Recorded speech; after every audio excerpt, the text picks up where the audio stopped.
नमस्ते मेरे प्यारे देशवासियों। आप लोगों को सबसे पहले आज स्वाधीनता दिवस की शुभकामनाएं। बहुत ज़बरदस्त भाषण नरेंद्र मोदी जी का, प्रधानमंत्री जी का सुनाई दिया और ज़रूर उन्होंने इतने सारे स्टेप्स लिए हैं। ये मान्यता है कि ईज़ ऑफ डूइंग बिजनेस में भारत बहुत ही ऊपर आया है और किसी भी क्षेत्र में आप देखें तो बहुत उन्नति किया है, इसमें कोई शक नहीं है और दो राय भी नहीं है। लोगों के अलग अलग डिफरेंसेस हो सकते हैं, लेकिन इसमें कोई शक नहीं है कि उनके मेहनत बहुत ही अच्छे रंग दिखा रही है और आगे भी उन्नति। और सबसे बड़ी बात जो बात करते हैं कि करप्शन को कम करना चाह रहे हैं, तो वो बहुत ही माननीय है कि ये इतने स्टेप्स लिए और डिसिसिव रहे हैं हमेशा। इतने बड़े देश को और इतना विभिन्न जातियों के लोग यहाँ रहते हैं, उन सब के लिए कुछ कर पाना को बहुत आसान काम नहीं है। अगर कोई बन जाए तो आप देखेंगे यहाँ पे बहुत सारे कॉन्फ्लिक्टिंग इंटरेस्ट भी हैं लोगों के, तो इन सब के बीच में आना बहुत बड़ी बात है। अब वो हर जगह में कर तो रहे हैं, लेकिन वक्त लग रहा है। जैसे अभी जस्ट अनाउंस किए कि जेनेरिक मेडिसिन कोई डॉक्टर्स प्रिस्क्राइब न करे तो उनके लिए भी कुछ पेनल्टीज लगाई गई हैं। तो ये एनकरेज करना चाहते हैं कि आप जो फार्मास्यूटिकल कंपनीज प्रोमोट करती हैं और डॉक्टर्स उनके प्रोडक्ट्स को प्रोमोट करते हैं और फिर उसके बदले उनको हॉलीडेज़ पे भेजा जाता है, ये इसको कर्ब करने के लिए नए प्रोविज़न लाए हैं। तो एक बाय एक आप देख रहे हैं कि ये बड़े डिसिसिव हैं गवर्नमेंट और हर क्षेत्र में वो कुछ करप्शन को निकालने की कोशिश कर रही है, तो आपके सामने दिख रहा है। तो मैं उम्मीद करता हूं कि आगे भी चल के ऐसा ही रहेगा और जैसे मोदी जी कह रहे हैं कि मैं ठान के आया हूं ये करने के लिए, तो आज तक उन्होंने क्या एक दिन भी मुझे आराम करते हुए तो देखा नहीं। हम भी नहीं करते हैं। मैं भी अपने तरफ से फिनेंशियल लिटरेसी को स्प्रेड करने की कोशिश करता हूं और आज ये बात याद रखिए, मोदी जी तो कह रहे हैं, लेकिन किसके पास आज सही पैसे ना हो तो जीना भी बहुत मुश्किल हो जाता है। मैं नहीं चाहता कि लोग कोई गलत इन्वेस्टमेंट्स करके नुकसान कर ले। नुकसान करेंगे तो आप मेडिकल ट्रीटमेंट नहीं ले सकते। आज आपको कोई देखेगा नहीं अगर आपके पास पूरे पैसे बरोबर नहीं हो। लोग कमाते हैं लेकिन उनको निवेश करना आता नहीं। तो मैं भी एक तरह से भारत की उन्नति के लिए बहुत कंट्रीब्यूशन दे रहा हूँ। आप लोगों को अगर मेरे वीडियो पसंद आ रहे हैं तो रिक्वेस्ट करता हूँ शेयर करिए, लाइक करिए।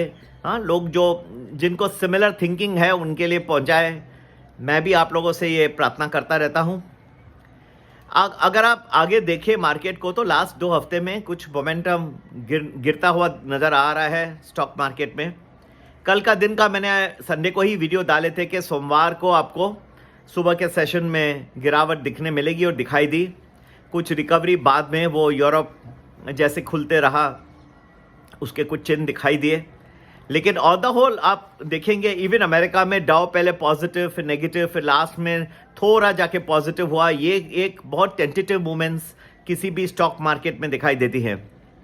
और कभी क्या है कि टेक सेक्टर है लास्ट फ्यू सेशन से काफ़ी बुरी तरह से पिटा गया, वो थोड़ा सा टेक्निकल रिकवरी आती है। ओवरऑल आप वर्ल्ड को देखें तो चाइना के जो उनका सेंट्रल बैंक है उन्होंने अपना की पॉलिसी रेट को दूसरी बार घटाया है। आज अभी जस्ट आई न्यूज़, 3 महीने में पहली बार नहीं दूसरी बार किया है उन्होंने। ये साइन दिखा रहा है कि उनकी इकोनॉमी बहुत स्लो डाउन होती जा रही है और उसको बूस्ट करने के लिए चाइनीज़ अथॉरिटीज़ अभी अपने ब्याज दर को घटाने की कोशिश कर रहे हैं। जो सेल होते हैं रिटेल सेल के नंबर वो जुलाई के महीने में 2.5, एक्सपेक्टेशन 4.5 था। अनएम्प्लॉयमेंट के तो नंबर जो है यंग लोगों के वो तो डालना ही बंद कर दिया है उन्होंने। इस नेशनल ब्यूरो ऑफ स्टैटिस्टिक्स ने इस महीने से तो वो नंबर ही नहीं दिए, क्योंकि हर वक्त आप देख रहे थे तो युवा जो हैं जो चाइना के जो हैं उनको नौकरियां नहीं है, जॉब्स बरोबर नहीं मिल रहे। और चाइना करता क्या है, चाइना सेकेंड लार्जेस्ट इकोनॉमी है वर्ल्ड की और वो पूरे विश्व के लिए प्रोडक्शन करता है, मैन्युफैक्चरिंग करता है, आईफोन्स बनते हैं। इसलिए आप देखेंगे कि धीरे धीरे वहाँ से भी लोग हटते। अभी भारत की तरह जैसे चाइना 2 पॉलिसी है ये फैलता जा रहा है, दूसरी जगहों भी मैन्युफैक्चरिंग हो रही है। लेकिन चाइना फिर भी काफ़ी मैन्युफैक्चरिंग करता है और उनकी इकोनॉमी अभी लुढ़कती हुई दिखाई दे रही है। इंडस्ट्रियल प्रोडक्शन जो है बढ़ा, लेकिन 3.7%, जुलाई में 4.4% की उम्मीद के विरुद्ध। और फिक्स्ड एसेट के जो इन्वेस्टमेंट थे वो बढ़े 3.4 पहले 7 महीने साल के, और 3.8 की उम्मीद थी। हर तरह से आप देखें तो चाइना की इकोनॉमी अब लुढ़क रही है। भाई और बहनों, ये विश्व के संकेत जो मिल रहे हैं वो पूरे विश्व बाजारों में आने वाले हैं। और आप मेरे कई बार जो मैं कहता रहता हूं कि सब ग्लोबल मार्केट्स हैं, इंटरकनेक्टेड हैं। जो एक जगह होता है वो दूसरे इकोनॉमी पे, दूसरे मार्केट्स पे उसका इम्पैक्ट आता है। तो चाइना के जो चिन्ह दिखाई दे रहे हैं वो दूसरी जगहों में भी आने वाले हैं, उसके रिफ्लेक्शंस कब आएंगे ये हमारी एक्सपर्टीज है, हम आपको शेयर करते रहते हैं टाइम टू टाइम। और ज़्यादा डिटेल में जाने तो हमने भारत के आज 77 आज़ादी दिवस के उपलक्ष्य में हमने एक नए ऑफर्स लाए हैं, प्रीमियम प्लस और बेसिक प्रीमियम। ये 77 डेज़ के रहेंगे। एक न्यू पैकेज हमने तीनों क्षेत्र में लाए हैं। बेसिक प्रीमियम आपको 4 दिन हफ्ते में देगा प्रेडिक्शन, प्रीमियम हर दिन देगा डिटेल में, लेकिन 2 दिन एडवांस में आपको बताया जाएगा मार्केट कहाँ जा रहा है। प्रीमियम प्लस जो है वो आगे बढ़ के आपको 8-10 दिन एडवांस में मार्केट के बारे में बताएगा। तो आप अपनी सुविधा के हिसाब से इन किसी भी पैकेज को ज्वाइन करके और ये सब जो नॉलेज है हमारा उसका आप लाभ उठा सकते हैं। जहाँ तक कि मुझे दिख रहा है ये ग्लोबल इकोनॉमी वीक होना शुरू हो रही है। काफ़ी कुछ अमेरिका का ध्यान और अमेरिका के मार्केट जो टेक सेक्टर इतने बड़े हैं, यहाँ पे मैग्निफिसेंट 7 के काफ़ी एक कॉन्सेंट्रेटेड राइज हुआ था बिग टेक के स्टॉक्स, और जिसके लिए नेस्डैक और डाउ इतने बढ़ गए थे। खास नेस्डैक में बहुत उछाल आई थी, लेकिन ये आर्टिफिशियल इंटेलिजेंस के अराउंड जो रोटेटेड हुआ इतना बड़ा राइज, वो क्या एक बबल था जैसे पहले रहे हैं .com बबल वगैरह, या फिर कुछ नवा ये बना है? इस पर कोई दो राय नहीं कि आर्टिफिशियल इंटेलिजेंस यहाँ रहने के लिए आया है और इसमें बहुत प्रोडक्टिविटी गेन्स हो गए, लेकिन लोगों की जॉब्स भी काफ़ी खतरे में आ सकती हैं। सबसे बड़ी बात यह है कि जो मुझे दिख रहा है कि ये सेक्टर और इसके कई स्टॉक्स जो इसके अराउंड जिसके बैकबोन बने थे, इतनी बड़ी ये राइज आई है कुछ महीनों में नेस्डैक वगैरह में, तो ये सब हिल जाने की क्षमता रख रहा है कुछ वक्त पे। जब तक आपको पूरे प्रॉफिटेबिलिटी नहीं दिखेगा, ये तो सिर्फ बातें हो रही कि आर्टिफिशियल इंटेलिजेंस ये करेगा वो करेगा, अगर आपको कॉन्क्रीट अगर रिजल्ट्स नहीं दिख रहे हैं तो ये सब लुढ़क जाने की बहुत क्षमता रखता है। और जहां तक मुझे समझ में आ रहा है लुढ़कने वाला ही है।